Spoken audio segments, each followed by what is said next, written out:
શું નામ છે તમારું? મારું નામ ચિરાગભાઈ છે. બાળકનું નામ શું છે? પિનલબેન. એને શું તકલીફ છે? એને સાંભળવાની તકલીફ છે. એને સંભળાતું નથી તો ઘરમાં અને સ્કૂલમાં કેવી તકલીફ પડે છે?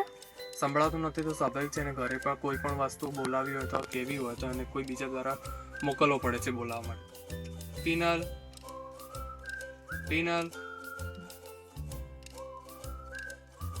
પિનલ, સંભળાય છે? અવાજ આવે? શું નામ છે તારું? નામ?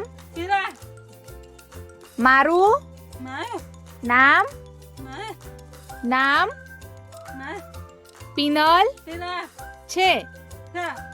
હું ધોરણ 7 માં ભણું છું. મારા ગામનું નામ પાલનપુર છે. આ મશીન મળવાથી બાળકને કેટલો ફાયદો થશે એવું લાગે છે? ઘણો ખરો ફાયદો થશે. અમે જો ટોટલ કમ્યુનિકેશન કરવા જઈએ તો બાળક સાથે નથી કરી શકતા. ખાલી સાઇન લેંગ્વેજમાં અમે કરાવી શકીએ છીએ, અને અમારા સિલેબસ પૂરો થવામાં પણ ઘણો ફાયદો થશે, કારણ કે અમે જો બોલીને સમજાવી શકીશું બાળકોને તો અમારા સાઇન લેંગ્વેજમાં પણ ઘણો ફાયદો થશે.